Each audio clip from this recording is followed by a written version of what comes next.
Merci. Nous en venons à la question que Mme Dominique Nachury va poser à Mme la ministre de la Culture et de la Communication. Merci, Monsieur le Président. Monsieur le Ministre, ma question s'adresse en effet à Madame la Ministre de la Culture et j'y associe mon collègue Georges Fenech. À Lyon, le Musée des Arts Décoratifs et le Musée des Tissus sont menacés de fermeture. Ce sont deux musées de France. Dans l'un, des objets d'art européens et d'Extrême-Orient, des meubles de Rissner et des Haches, un ensemble unique de majoliques et des centaines de dessins des maîtres anciens, Champaigne, David, Ingres. Dans l'autre, la plus importante collection de textiles du monde, avec toute la couverture géographique et chronologique. Les Soirées lyonnais sont à l'origine du musée des tissus, mais la collection actuelle concerne tous les continents et 4500 ans d'histoire du textile. Collection qui peut rivaliser avec celle du Metropolitan Museum, du Victoria and Albert Museum et du Los Angeles County Museum of Art. Le musée des tissus n'est pas qu'un musée. C'est un centre d'études, de documentation, de formation et de restauration reconnu internationalement. Le Centre international d'études des textiles anciens quitterait alors Lyon, mais aussi la France.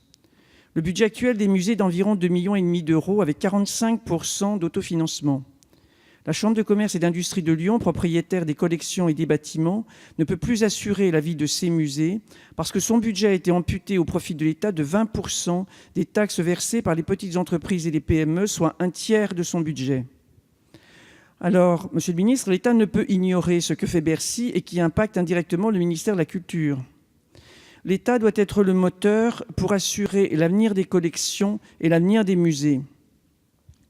La CCI s'engage à donner les collections et mettre à disposition les bâtiments. Le président du conseil régional Auvergne-Rhône-Alpes fait le premier pas et est prêt à agir en cofinancement. Mais seul l'État peut et doit être le moteur. La position de Madame la ministre est donc attendue par les Lyonnais, par les Français et par le monde international des arts, ce qu'en attestent les signatures de la pétition qui a largement circulé en France et à l'étranger. Merci. Monsieur le ministre, vous avez la parole. Merci, Monsieur le Président, Madame la députée Dominique Nachury. Je vous remercie de cette question sur un dossier important qui préoccupe beaucoup de Lyonnais, mais aussi la communauté muséale, comme vous venez de le rappeler. Des difficultés sont effectivement apparues dans la capacité de la Chambre de commerce et d'industrie de Lyon à assumer financièrement la charge de la gestion des musées des tissus et des arts décoratifs, qui sont sa création, mais qui sont aussi les témoins du passé industriel de Lyon et des acteurs de son rayonnement, témoins de son histoire.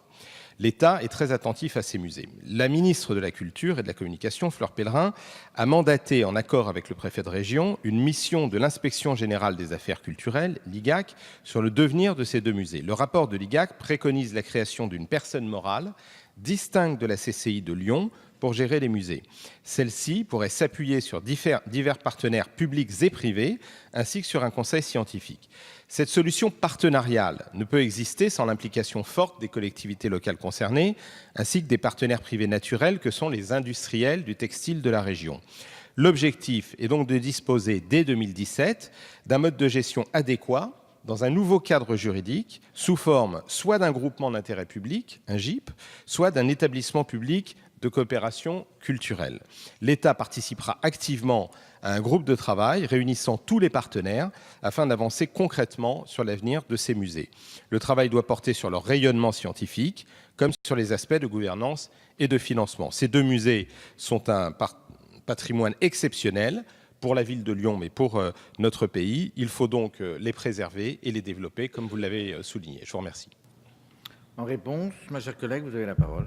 Oui, merci Monsieur le Président. Merci Monsieur le Ministre pour les éléments de réponse.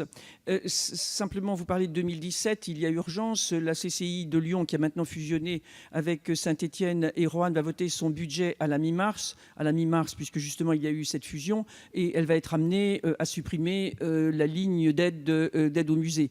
Bon, je rappelle que l'État, de toute façon, est le garant de la mise à l'abri des collections et que, vu l'urgence, vu l'intérêt, pas seulement pour Lyon, mais aussi pour l'ensemble de la culture textile, de la culture historique et moderne du textile, bon, je suis un peu déçu par la position de l'État qui, certes, missionne une mission d'inspection qui fait des propositions, mais encore une fois, vous le savez bien, le souci, c'est quand même le financement, et que pour le moment, nous n'avons guère d'engagement pris pour faire assurer ce financement.